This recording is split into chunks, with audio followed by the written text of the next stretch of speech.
Doctor, compañeros, muy buenas noches. En esta oportunidad mi grupo y yo vamos a disertar el tema de anatomía quirúrgica del cuello. Debemos de mencionar antes de que pues la anatomía del cuello va a ser única porque va a ser una de las estructuras que va a contener muchas estructuras vitales, valga la redundancia, y que estas también van a estar interrelacionados.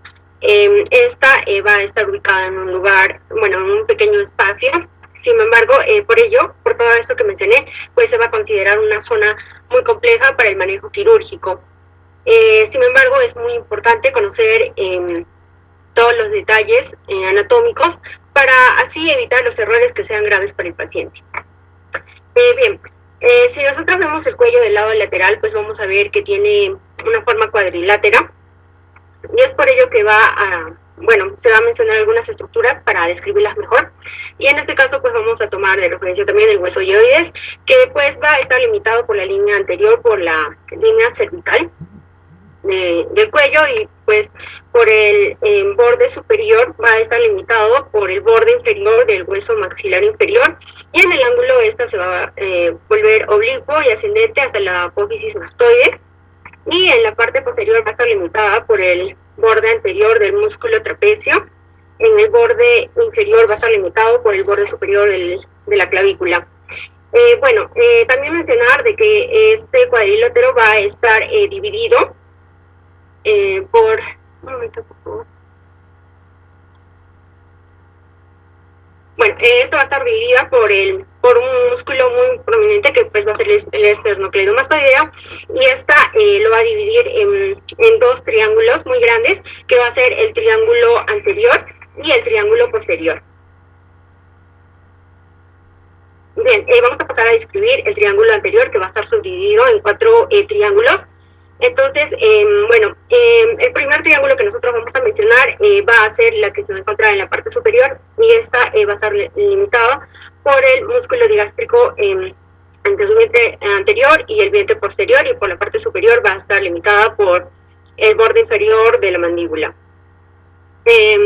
También cabe resaltar que acá vamos a encontrar que también va a haber otra subdivisión del triángulo, y esta va a estar dada por el músculo ioideo, como lo podemos ver aquí. Otro de los triángulos que también vamos a encontrar en esta parte va a ser el triángulo carotideo, que va a estar limitado por el borde posterior del músculo ioideo, el borde anterior del esternocleidomastoideo y el borde inferior del músculo digástrico. También vamos a encontrar el triángulo muscular. Esta va a estar en la parte anterior, y esta va a estar limitada por el borde anterior del músculo ioideo, y también por la parte media de la línea cervical. En cuanto al triángulo submentoniano, esta va a estar limitada por los bordes de los músculos digástricos, y en la base va a estar el hueso ioideo, como podemos ver aquí. Y ahora voy a mencionar el triángulo posterior. El triángulo posterior va a estar limitado por el borde posterior del esternocleidomastoideo y por el borde anterior del músculo trapecio, y por el borde superior de la clavícula. Esta a su vez también va a estar subdividida en dos triángulos grandes por el músculo ioideo inferior. Como podemos ver aquí, la parte superior va a ser el triángulo occipital y la parte inferior el triángulo supraclavicular.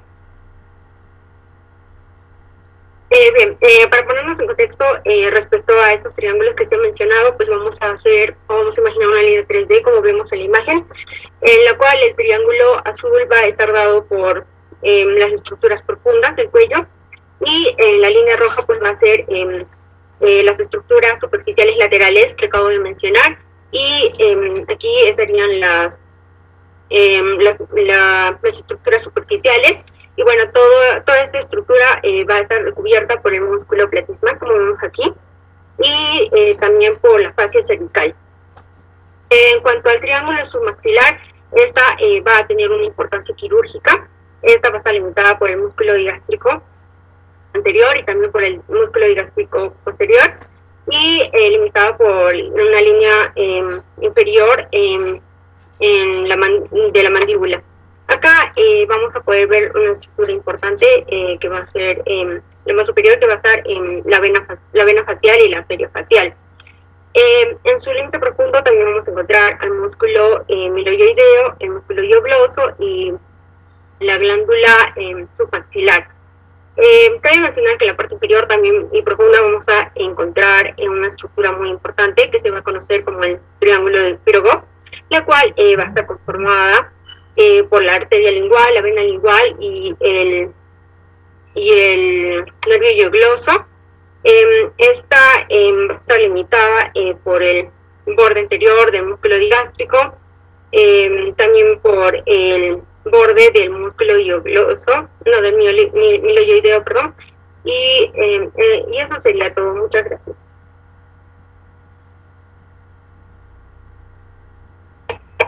Gracias.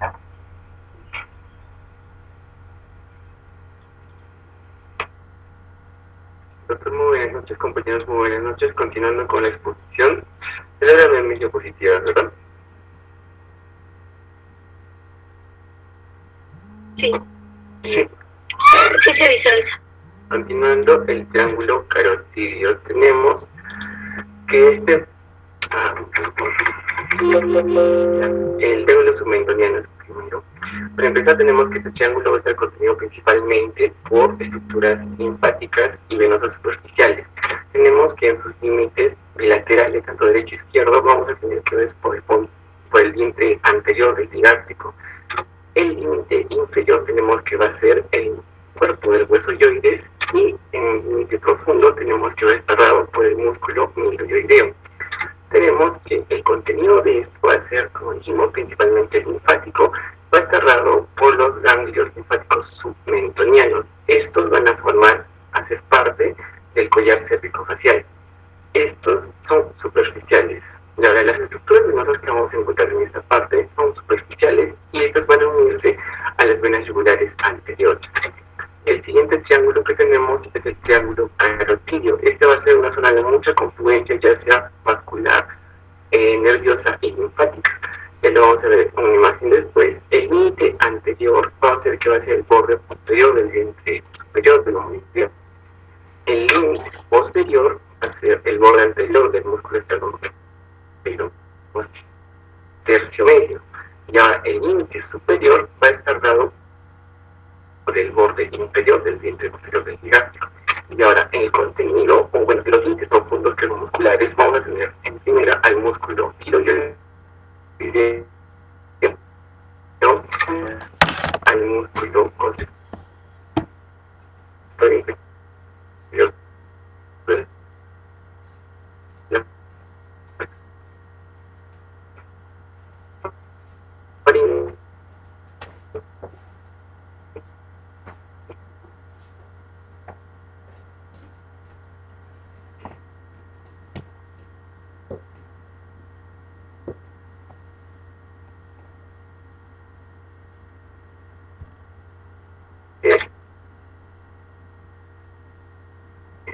si no la ligamos bien en este proceso, puede que no sea una complicación ya sea trans o postquirúrgica.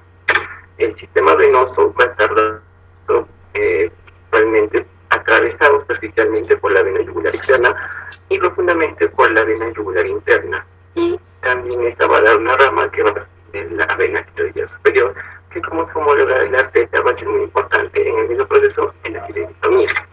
Y ahora el sistema nervioso va a ser muy confluido en esta zona y las estructuras más importantes van a ser, por ejemplo, el nervio vago, que junto con la arteria carotídea común y la vena yugular interna van a formar el paquete vascular nervioso del cuello, las cuales van a estar envueltos en la vaina carotídea. Tenemos otro nervio que va a ser el hipogloso, que va a estar en relación con el músculo digástrico. Otro que tenemos importante también son las lesiones cervical, y seguido de esto tenemos el nervio laringe superior. Esta va a estar en íntima relación con la arteria tiroidea superior. Estas también puede verse comprometida en la tiroidectomía si es que no hacemos un buen procedimiento, ya que podemos hacer lesiones al tratar de hacer una buena operación en el polo superior, en el polo tiroideo superior. Si lesionamos este nervio laríngeo superior, podemos provocarle problemas de inflamación al paciente. Seguido de eso tenemos el contenido linfático, que en profundidad tenemos que vamos a encontrar la cadena yugular interna. Esta va a ser muy importante ya que va a recibir el drenaje linfático superficial. Y muy aparte de esto es importante porque frecuentemente en oncología va a ser disecada para ver procesos tumorales, neoplásicos y también para ver el pronóstico de estas enfermedades. En esta cadena vamos a encontrar un ganglio principal importante que va a ser el ganglio yugulodigástrico, el cual va a ser uno de los primeros en aumentar el tamaño, ya sea en infecciones, inflamaciones, neoplasias, y clínicamente es importante ya que es muy sencillo buscarlo. Y ahora, es muy importante conocer anatómicamente a la hora de hacer una cirugía o cualquier procedimiento en esta zona, en el triángulo carotídeo, porque como podemos ver es una zona de mucha confluencia muscular nerviosa y linfática. Otro contenido que tenemos en el triángulo carotídeo es el seno carotídeo, que no va a ser más una dilatación que va a estar localizado a milímetros de la bifurcación de la carótida común. Esta va a funcionar como barroreceptor y junto con otros quimiorreceptores, otras aferencias simpáticas, núcleo de tallo cerebral, la función que va a cumplir es regular las funciones cardiovasculares y respiratorias para equilibrar así la presión arterial y la perfusión adecuada de los órganos. Tenemos otro contenido que va a ser el cuerpo carotídeo, que va a estar pintado de azul, que no van a ser más que un conjunto de células situadas que van a estar situadas justo en la bifurcación de la carótida. Se podría decir que están cabalgándola, y esta va a tener la función de un quimiorreceptor de sangre, ya que va a detectar los niveles de oxígeno y va a participar en la regulación de la respiración y junto con otros sistemas más va a regular la homeostasis del cuerpo. Y ahora tenemos otro triángulo que va a ser el triángulo muscular. Tenemos una visión lateral y anteroposterior. En sentido posterior, esta va a estar limitado por el vientre superior del homoideo. En sentido inferior, esta va a estar limitado por el borde anterior del esternocleidomastoideo en su tercio inferior. Y en su borde anterior vamos a tener que va a estar limitado por la línea cervical media. Esta va a dividir la zona en dos triángulos, en un triángulo muscular derecho y un triángulo muscular izquierdo. En el límite posterior tenemos que va a estar ubicado el músculo tiroideo a ambos lados. Como dijimos, lo divide en derecho e izquierdo. Y ahora, el contenido que tenemos va a ser en este triángulo o en esta zona el cartílago tiroides, que va a ser una zona de mucha importancia. Otro que tenemos va a ser la membrana cricotiroidea, que va a ser muy importante para aperturar la vía aérea en algunos pacientes que lo necesitan. Es conocido también como la cricotirotomía. Otro que tenemos en esta zona de contenido es el cartílago cricoides, la glándula tiroides, que también es muy importante para ciertos procedimientos en ciertas patologías de la tiroides, y la tráquea propiamente dicha. Tenemos otro que es el contenido en los ganglios linfáticos. Mi compañera lo va a explicar más adelante, pero para mencionar simplemente tenemos que va a ser la cadena tubular anterior y más profundamente la cadena prelaringea, la tiroidea y la paratraqueal. Y ahora, en contenido vascular tenemos que vamos a encontrar las venas yugulares superiores, superficiales, las cuales en el procedimiento como la cricotirotomía va a ser muy importante tenerlos en cuenta, ya que si hacemos el procedimiento podemos cortarlas y tener un problema de sangrado en esta región. También vamos a encontrar en esta zona las arterias tiroideas superiores e inferiores, y en el contenido nervioso tenemos los nervios laríngeo superiores y recurrentes. Eso sería de mi parte, gracias.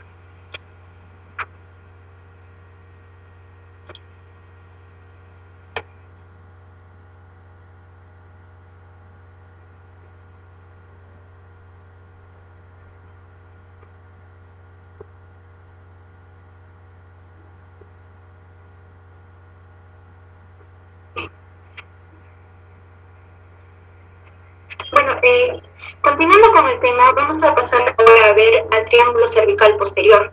Los límites del triángulo cervical posterior vamos a tener como límite anterior al borde posterior de lo que viene a ser al músculo esternocleidomastoideo, vamos a tener como límite posterior al borde anterior del músculo trapecio y como límite inferior vamos a tener al borde superior de la clavícula, como se observa delimitado en la imagen, ¿no? También vamos a observar que en este triángulo el diente inferior del músculo homoyoideo va a traspasar este triángulo y lo va a dividir en dos triángulos más pequeños, que van a ser el triángulo occipital, que se va a hallar por encima del vientre inferior del músculo homoyoideo, y también lo va a dividir en el triángulo supraclavicular, que se va a hallar debajo del vientre inferior del músculo homoyoideo. Ahora, pasando a describir estos dos triángulos, en relación a los límites profundos de estos, vamos a ver que en el triángulo occipital, los componentes musculares que vamos a hallar en este triángulo van a ser el músculo esplenio, el músculo elevador de la escápula, el músculo escaleno posterior y también el escaleno medio.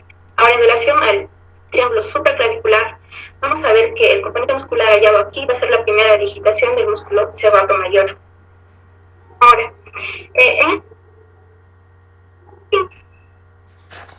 imagen tenido, bueno, la cara lateral del cuello,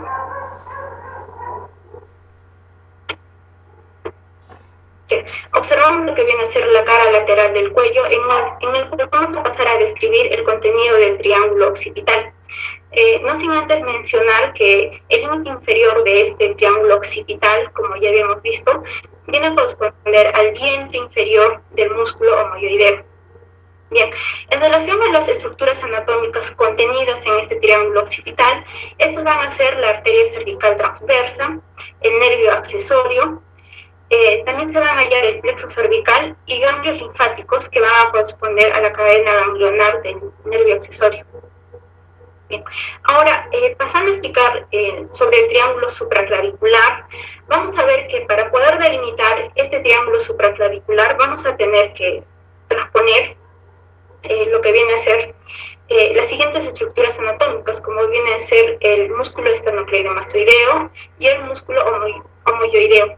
Es así que vamos a tener los límites de este triángulo supraclavicular, que van a corresponder al borde posterior del músculo esternocleidomastoideo, al borde superior de la clavícula y al borde inferior del vientre inferior del músculo homoyoideo. Bien, entonces, como se observa en la imagen, este triángulo supraclavicular viene a ser bastante pequeño, pero a pesar de ello, este tiene un contenido muy importante en términos de estructuras, ya sean vasculares o también de estructuras nerviosas. Es así que vamos a ver que en este triángulo vamos a encontrar tanto a la arteria como la vena subclavia, vamos a encontrar al plexo braquial y también vamos a encontrar ganglios linfáticos y vasos linfáticos correspondientes a esta región. Bien, ahora pasando al siguiente tema, vamos a pasar a lo que es el drenaje linfático del cuello, para lo cual debemos recordar que existen entre 200 a 500 ganglios linfáticos en todo el cuerpo, de los cuales un aproximado del 30% de estos ganglios linfáticos se van a hallar en la región cervical. Es gracias a esta disposición de la cantidad de ganglios linfáticos que esta región va a ser un asiento común de la presencia de tumoraciones, así también como de aumentos de volumen que se pueden llegar a presentar en estos ganglios. Ahora también vamos a ver que desde el punto de vista anatomotopográfico, el cuello se va a dividir en caras laterales, así también como en una cara anterior. En esta imagen, bueno, lo común de estas caras es que en ambas vamos a poder observar, ¿no?, ganglios superficiales, así también como ganglios profundos. Ahora, en esta imagen que corresponde a la cara lateral derecha del cuello, vamos a describir los ganglios que se hallan en esta. Bueno, en relación a los ganglios superficiales, vamos a tener a la cadena yugular externa. Esta cadena yugular externa, bueno, la característica de esta es que va a recibir el drenaje linfático de los grupos ganglionares parotídeos, así también como de los grupos ganglionares parotídeos, así también como de la piel, de la región del músculo esternocleidomastoideo, que posteriormente posteriormente van a drenar en lo que vienen a ser los grupos ganglionares profundos, principalmente en la cadena yugular interna. Ahora vamos a ver que para diferenciar los ganglios superficiales de los ganglios profundos, vamos a ver que el músculo esternocleidomastoideo va a actuar como una especie de frontera, ¿no? Es decir, que para ver los ganglios profundos vamos a tener que diseccionar o retirar este músculo. Es así que vamos a llegar a la cadena ganglionar profunda, de los cuales son 3 cadenas van a ser las fundamentales. La primera de estas cadenas va a corresponder a la cadena del nervio accesorio. Bueno, lo característico de esta cadena ganglionar del nervio accesorio va a ser es que va a recibir los confluentes linfáticos de los grupos occipitales, de los grupos mastoideos y también de los grupos de los músculos de la nuca, para posteriormente terminar drenando su contenido a lo que viene a ser la segunda cadena ganglionar profunda, que corresponde a la cadena cervical transversa, que se observa en la siguiente imagen. Bien, aparte de que esta cadena cervical transversa recibe el drenaje de la cadena del nervio accesorio, también va a recibir el drenaje de la cadena del nervio recurrente. Y posteriormente esta cadena ganglionar va a drenar en la gran vena yugular, en la gran vena linfática del lado derecho y en el conducto torácico del lado izquierdo. Y finalmente, estos van a drenar en lo que viene a ser el sistema venoso, ¿no? Ahora, pasando a la siguiente cadena, viene a ser la cadena yugular interna. Esta cadena yugular interna es importante porque existe un gran número de ganglios linfáticos que se van a hallar distribuidos a lo largo de lo que viene a ser la vena yugular interna. Y bueno, como ya se mencionó, lo característico de esta región es que va a recibir el drenaje linfático que va a proceder de los conjuntos ganglionares superficiales que se van a hallar ubicados en la porción anterior tanto de la cabeza como la del cuello. Y como ya había mencionado, bueno, compañero, en esta región va a existir los ganglios importantes, ¿no? Como van a ser el ganglio yugulodífico y así también como el ganglio yugulo-homoyoideo. Bien, en la siguiente lámina vamos a tener al drenaje linfático de la cara anterior del cuello. Bueno, en esto también van a existir ganglios superficiales que va a corresponder, como ya mencionaba también, a la cadena yugular anterior, que de momento se va a transformar en la cadena yugular que va a recibir el drenaje linfático de la región superficial de la cara anterior del cuello. Ahora, para ver los ganglios linfáticos profundos también se va a tener que diseccionar esta parte, ¿verdad? Ahora, pasando a lo que vienen a ser los ganglios linfáticos profundos, los más importantes van a estar constituidos por los ganglios prelaringeos, los ganglios tiroideos y los ganglios paratraqueales.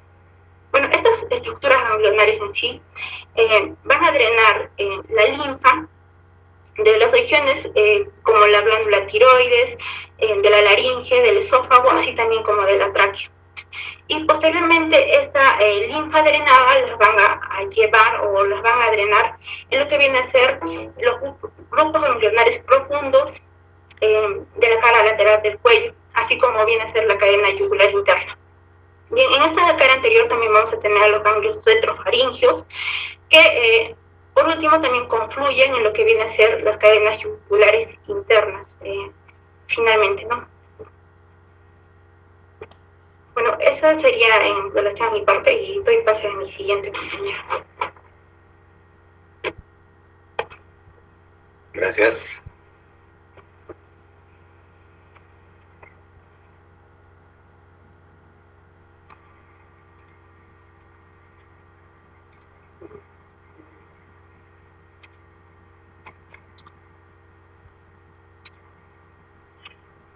Doctor, buenas noches, compañeros. Disculpen, ¿se pueden ver las diapositivas? Sí. Bien, continuando con la exposición, pasamos a hablar sobre el drenaje linfático del cuello, el collar pericervical. Bien, continuando con lo que corresponde al drenaje linfático, el collar pericervical viene a corresponder a una estructura anatómica, como podemos observar en la imagen. Es un conjunto de ganglios linfáticos superficiales que vienen a estar ubicados a lo que es el nivel de la zona limítrofe entre la región cefálica y la región cervical. Hay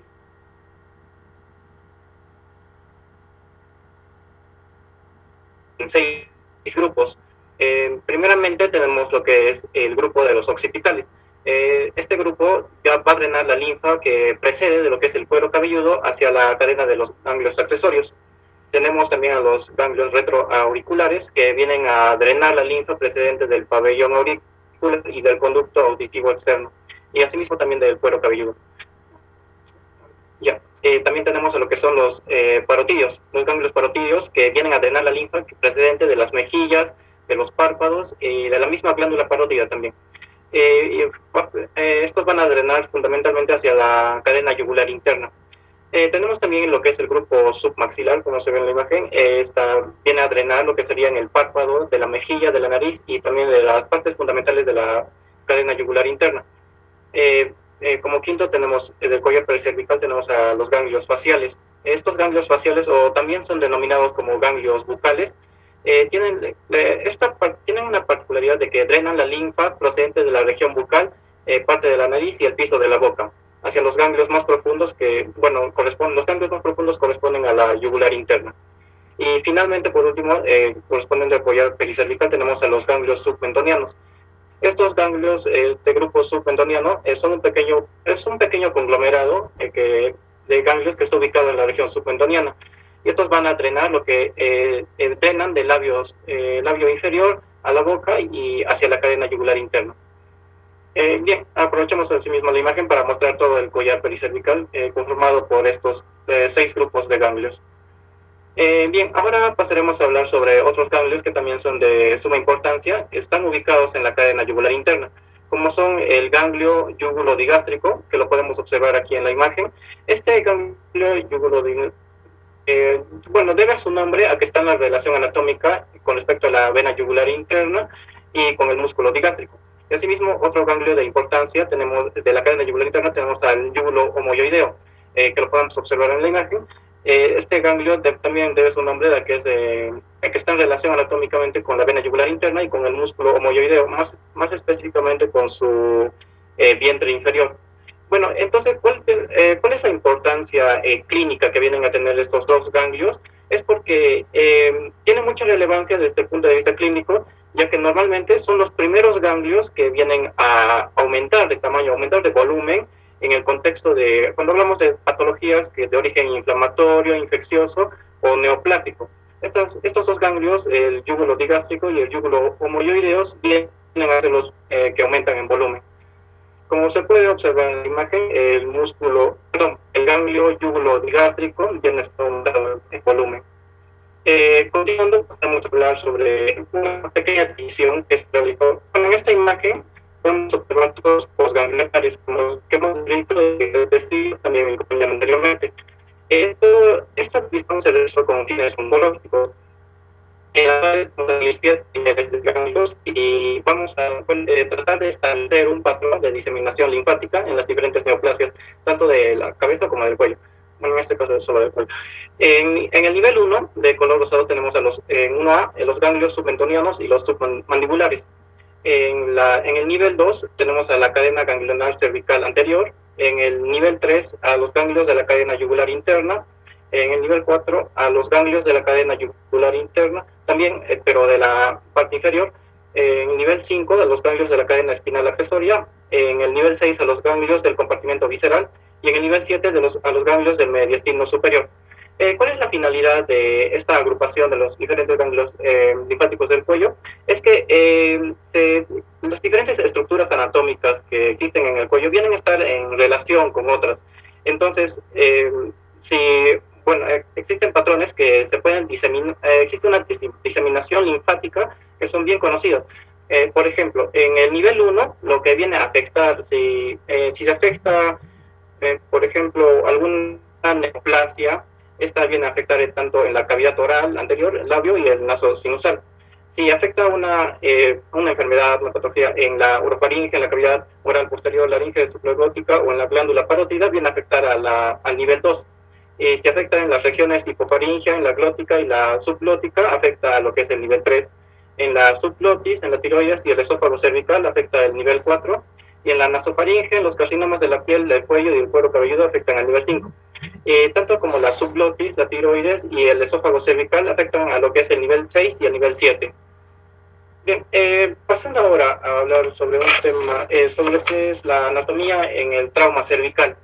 Si bien hablaron mis compañeros anteriormente como trataron sobre lo que es los triángulos del cuello, las diferentes estructuras anatómicas que se ubican, pues si tenemos algunas consideraciones supongamos que viene un paciente con un trauma cervical, quizás, a nivel del cuello obviamente que suelen llegar también, por la particularidad con respecto a la anatomía que viene a tener este tipo de casos en el contexto de un trauma cervical, es que desde el punto de vista quirúrgico se tiene otra clasificación anatómica. Según una revista de Argentina del 2012, mencionaba que se debe, al momento de ingresar a la región del cuello y buscar sin vacilación los reparos puntuales que indiquen el contenido de la zona, las estructuras anatómicas de la zona, en ese momento el cirujano advierte que no es posible aplicar la geometría anatómica, que no es posible quizás a veces distinguir los diferentes triángulos anatómicos que ya se conocen, porque además el tiempo en la sala de quirúrgica el tiempo es oro, valioso, el tiempo corre muy rápido, el campo quirúrgico además es muy estrecho y confuso. Entonces, lo que quiero decir con esto es que muchas veces en el contexto de un trauma cervical o un trauma, las cosas vienen a ser muy distintas en la cirugía. Y no siempre podemos aplicar los conocimientos anatómicos que ya tenemos, o los conocimientos anatómicos geométricos que ya conocemos, o los conocimientos clásicos que se llaman así también. Es por ello que surge otro tipo de clasificación según este artículo, y lo clasifica en zonas. Una zona número 1 que va desde lo que es la clavícula hasta el opérculo, y las clavículas y el opérculo torácico hasta lo que es el borde inferior del cartílago cricoides. Y otra que va desde el cartílago cricoides hasta lo que es el ángulo de la mandíbula. En la zona 2, esa es la zona 2. Y la zona 3 va desde lo que es el ángulo de la mandíbula hasta la base del cráneo. Las diferentes estructuras anatómicas que presentamos, en la zona 1 encontramos lo que es la tráquea, el esófago, la tiroides, grandes vasos, el conducto torácico, la gran vena linfática, el plexo braquial, el mediastino superior y ápices pulmonares. En la zona 2 encontramos las carótidas, yugulares, arterias vertebrales, faringe, laringe, tráquea, esófago y estructuras nerviosas. En la zona 3, la carótida extracraneal, distal, arterias vertebrales, yugulares y las yugulares internas. Cada una de estas zonas tiene un contenido en particular. ¿A qué se quiere llegar con esta división? Es que, por ejemplo, en un trauma cervical de que venga algún tipo de paciente, no solo tenemos que medir, por ejemplo, quizás la ubicación de la superficie. Si fuera una herida punzocortante, la superficie de la herida quizás no sea muy importante, sino lo más importante sería imaginarnos a qué tipo de estructuras anatómicas viene a comprometer esta herida. Estructuras que ya se encuentran mucho más profundas. En pocas palabras, cada una de las estructuras anatómicas que se encuentran en el cuello vienen a estar comunicadas con estructuras adyacentes en el mismo cuello, tanto fisiológicamente o fisiopatológicamente, cada una de ellas vienen a estar conectadas. Eso sería todo con respecto a la exposición. Con respecto a la bibliografía, también la dejamos en las diapositivas. Eso sería todo. Muchas gracias. Gracias.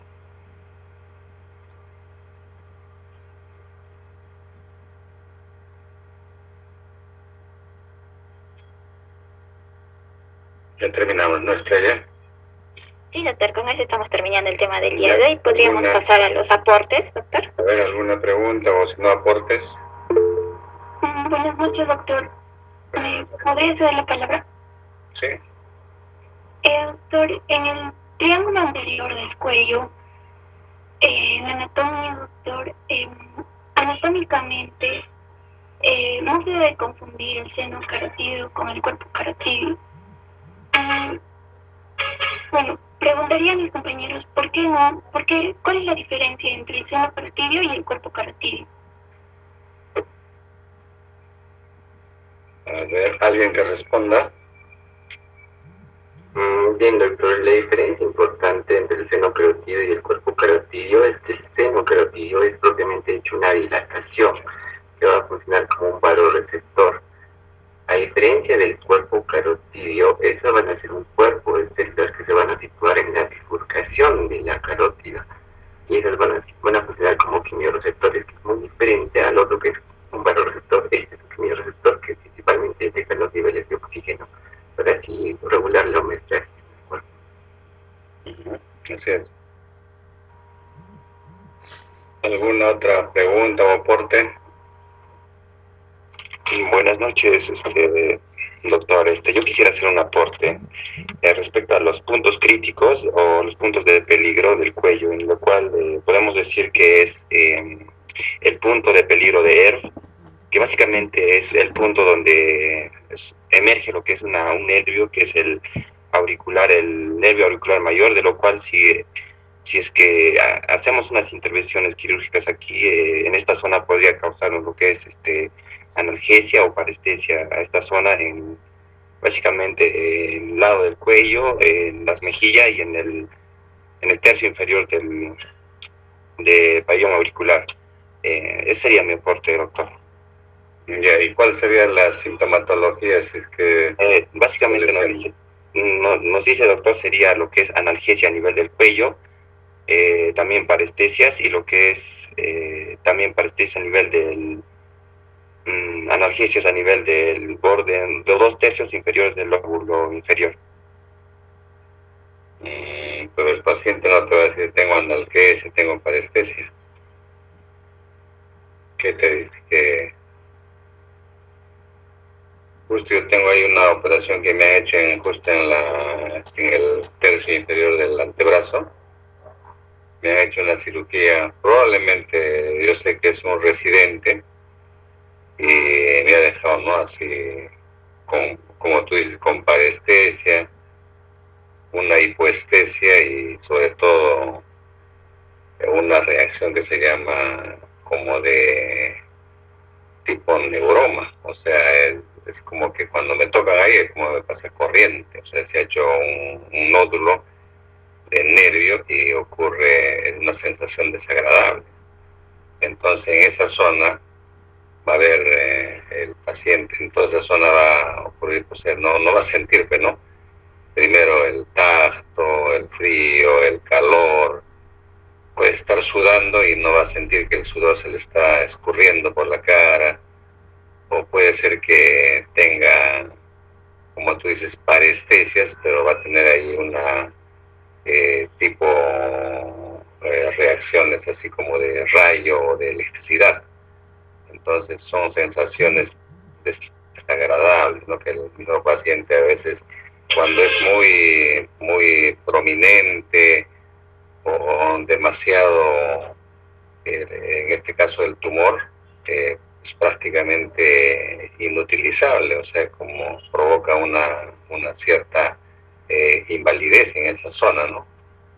Esa es una sensación realmente desagradable. Pero lo más grave es cuando hay una lesión motora, ¿no? Sabemos que hay nervios sensitivos y motores. Bueno, cuando hay motor ya se anula prácticamente o se pierde mucha función de alguna de las estructuras que están involucradas en la inervación motora. Es más grave incluso, ¿no? A veces una lesión de tipo sensitivo se puede, digamos, sobrellevar, ¿no? Pero cuando ya es motor ya es un poco más difícil y la lesión ya es un poco más grave. ¿Ya? ¿Algún otro aporte o pregunta? Yo, doctor, buenas noches. Es un aporte. Bueno, es acerca de un artículo, doctor. Si bien es cierto, tiene que ver con lo que es la región en la que estamos tratando. El artículo titula El uso de robótica en lo que es otorrinolaringología y cirugía de cabeza y cuello. Si bien es cierto, sabemos que a nivel de lo que es cuello, las estructuras son delicadas y necesariamente al momento de hacer una cirugía o intervenir en este tenemos que tener, por así decirlo, la precisión. Actualmente, y bueno, este es un artículo de 2020 que nos detalla que se están viniendo, por ejemplo, es un artículo de Estados Unidos que nos detalla que se viene utilizando lo que son sistemas robóticos. Un sistema robótico como que lo que se menciona es el Da Vinci, y nos muestra, nos detalla que se están realizando las cirugías y y bueno, a la fecha, y en ese artículo se preguntan, ¿estas cirugías tienen mejor pronóstico, tienen peor pronóstico, o cuál es la diferencia de que se realiza a través de lo que es un sistema como el Da Vinci? Entonces, en resumen, se nos detalla que si bien es cierto las cirugías a través de lo que es un sistema robótico como tiene lo que son amplias ventajas con lo que es de precisión, también se nos detalla lo que es el tiempo en la que dura la operación y además el tiempo en el que el paciente se recupera. Uno de los puntos negativos de usar lo que es un sistema robótico es el punto económico, ya que se nos menciona que en Estados Unidos el 65% de hospitales, o bueno, de departamentos tienen lo que es el sistema robótico, más es de estos 65% solo un 20% utiliza el sistema robótico, porque viene a hacer lo que es, o viene teniendo, o bueno, realiza lo que son gastos, un gasto inmenso, se nos menciona, en cada operación. Ahora también se nos menciona que por ejemplo, si bien es cierto, esta cirugía ahorita no se ve bien, tal vez en un futuro esta pueda ser más económica mientras más modelos robóticos salgan. Ese sería mi aporte, doctor. Bien, a ver, ¿algún comentario de sus compañeros que han expuesto sobre esto? ¿Qué opinan?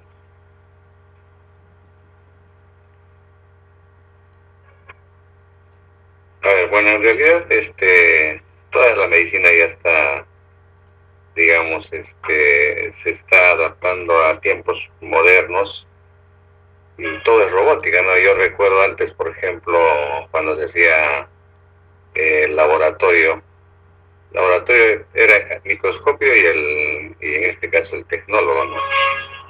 Tenía que contar todos los leucocitos, tenía que contar todo, qué sé yo, los hematíes, etcétera, etcétera, por campo, ¿no? Era un poco complicado, pero lo hacían. Y actualmente ya todas, digamos, las máquinas de laboratorio ya son robotizados, no son automatizados, y un entra y sale inmediatamente, no sé, es la rapidez con que se hace, ¿no? Hoy en día incluso diferentes procedimientos quirúrgicos ya se hacen de manera robótica, por ejemplo, intervenciones quirúrgicas del cerebro, lo hace el robot. Por ejemplo, una tumoración de la base del cráneo, una tumoración a nivel de la silla turca, y lo hacen excelente, ya, o sea, prácticamente el médico es casi un simple observador ahí, el cirujano de cabeza y cuello, o el neurocirujano ya es un simple observador. Y así, por ejemplo, en mi especialidad de traumatología, hay, por ejemplo, en Chile, en las cirugías reconstructivas de cadera, lo hacen con la ayuda del robot, pero de todas maneras interviene el hombre ahí, ¿no? Interviene, porque el robot es frío, no sé si razonará, todavía no se sabe toda esa parte, pero interviene el hombre, pero generalmente el robot hace una gran parte de la planeación y, digamos, de cómo está, digamos, al final las pruebas, ¿no? Tiene alguna angulación, alguna variabilidad en cuanto a, digamos, a inclinaciones, etcétera, etcétera, lo hace el robot. Por ejemplo, incluso antes me acuerdo, hace tiempo hacían cirugías de reconstrucción del ligamento cruzado en la rodilla, lo hacían, digamos, con autoinjertos, o sea, su mismo tejido, ya sea en este caso tendón, patela, tendón, o sea, el tendón rotuliano patelar, utilizado en ese sentido para digamos, reconstruir el ligamento cruzado anterior. Lo que tiene ahorita, por ejemplo, el jugador peruano Guerrero, tiene problema de ligamento cruzado anterior, ya lo han operado y a pesar de eso no puede jugar, ¿no? A pesar de que en Brasil ya está prácticamente adelantado la robótica y lo hacen, o sea, la tensión, la magnitud, la fuerza, lo hace prácticamente en este caso el robot, pero imaginen, hasta ahora no puede recuperarse, ¿no? Entonces, que sí se ha dado grandes pasos, sí se ha dado, pero esto tiene que ir constantemente en progreso, ¿no? Y así, muchas cirugías, ¿no? Entonces se hacen con la ayuda del robot. ¿Ya? Sí. ¿Alguien más?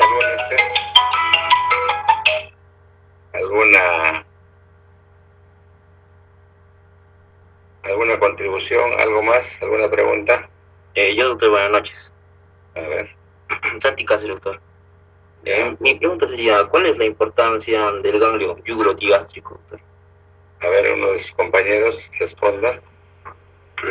Ya también, doctor. El ganglio yugurodigástrico tiene su importancia, ya que es, junto con los ganglios mandibulares, son los más propensos a ser realizados por hiperplasia. En este caso va a ser uno de los primeros, aumenta también en volumen.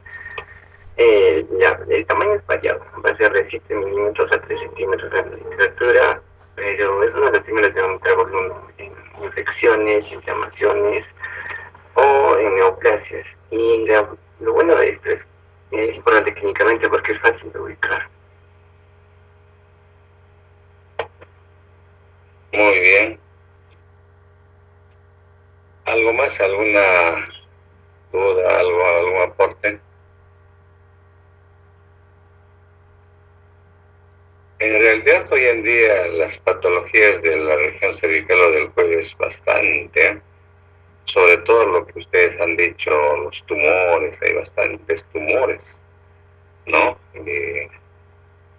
Ustedes han visto cuántos son, la cadena ganglionar ahí es importante saber, pero a pesar de eso, la medicina todavía no está, digamos, en capacidad, yo creo, en capacidad de poder, digamos, atender o por lo menos prestar la debida integralidad en respecto. Yo, por ejemplo, hace como un mes y medio tengo, ¿no? O sea, lo que está bien, por eso está bien atento a lo que van a exponer. Tengo yo acá ganglios, en este momento lo estoy tocando, un poco en la región posterior, en el triángulo posterior. Sin embargo, le digo al nefrólogo que me atiende, le digo, doctor, tengo acá. Ni siquiera lo toca, ¿no? Yo lo toco bien. Mi hijo también me decía, sí, tienes grande. Y uno me duele, ¿no? Me duele. Entonces, ahora viendo cómo están exponiendo, ojalá lo más probable es que tampoco la atención en Lima es pésima, ¿no? O sea, sistemas asegurados, es totalmente pésimo. Entonces, aparte, ojalá que ustedes puedan vencer, porque si no van a ser reemplazados por robots. El robot nunca se va a cansar, va a operar 20, 30, 40 en un seguido, ¿no? El cirujano se va a cansar, pero no, se agota. Pero al robot le va a faltar la humanidad. Pero hoy en día, la persona, el médico, estamos actuando, me incluyo, estamos actuando inhumanamente. No hay humanidad. Y para esto yo tengo, por la experiencia que tengo de estar un poco delicado de salud, sé muy bien que realmente el médico ha cambiado, no sé, o está cambiando. Es, digamos, difícil un poco de completar, digamos, esta esta calificación, ¿no? Ojalá que ustedes sean más humanos, más humanizados, porque eso es lo que quiere. Yo ahora como paciente estoy junto con los pacientes, estoy como paciente en varias consultas así, y veo que quien más maltrata es el médico en realidad. Y he visto, digamos, hasta en mis consultas virtuales, realmente cómo se queja el paciente, cómo sufre el paciente. Y por eso que ustedes están viendo hasta el mismo Puno, ustedes conocen Puno, es tan pequeño, pero sin embargo la gente, ¿a dónde va? Va a una clínica, va a un consultorio privado, porque realmente ya no hay confianza en las instituciones, ¿no? Y sobre todo en los de salud. Pienso que en el MINSA todavía yo, al menos me incluye ahí, sí hay fallas, pero todavía hay humanidad, ¿no? Pero en las otras instancias, no sé, creo que entran por padrinazgo, por partido político, no hay eso. Entonces ustedes tienen que tratar de revertir esa deshumanización de la medicina. Si no, al final la robótica nos va a pasar por delante y prácticamente los médicos vamos a sobrar. Muy bien, jóvenes, en todo caso damos por concluido esta clase. Bien, los expositores los felicito muy bien, han hecho una buena revisión a la que... Doctor, disculpe, también quería hacer una pequeña aportación a lo que usted había mencionado del triángulo cervical posterior, que por la premura del tiempo, bueno, no se pudieron describir algunas patologías y por lo general en este triángulo, bueno, en los ganglios que se hallan a nivel de este triángulo, los cuales pueden estar agrandados y puedan ser patológicos, por lo general van a indicar lo que son enfermedades de origen sistémico, por ejemplo los linfomas, o también nos decían que pueden indicar una enfermedad neoplásica que incluso puede hallarse por debajo de las clavículas, ¿no? Del plano de las clavículas, y estas enfermedades pueden provenir de las regiones como por ejemplo del tórax y también del abdomen. Así es.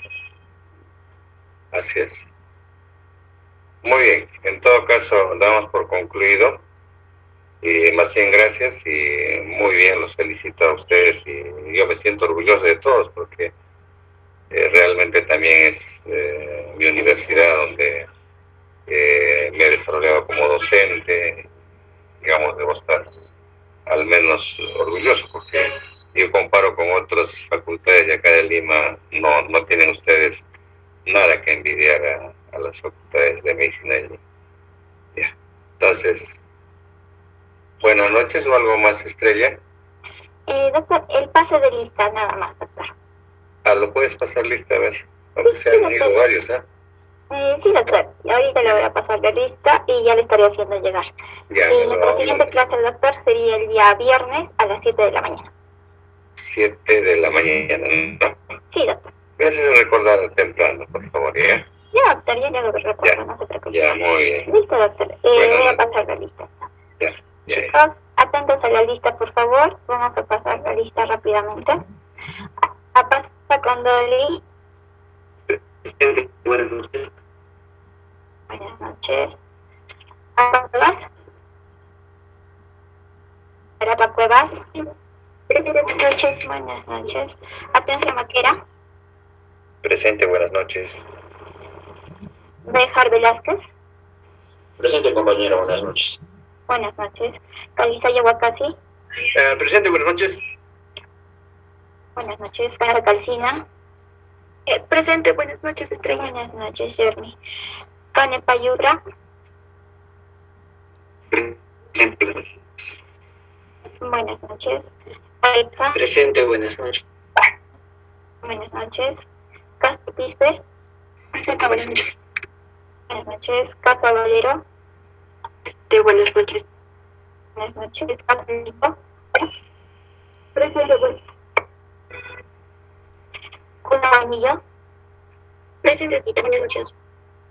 Buenas noches. Chamilipa. buenas. Buenas noches, nietas. Buenas noches. Buenas noches, Chipananga. Buenas noches. Buenas noches, Chilina de la Fuente. Presente, buenas noches. Buenas noches, Chopicosta Poma. Presente, buenas noches. Buenas noches, Chuy Flores. Presente, buenas noches. Sosa. Buenas noches.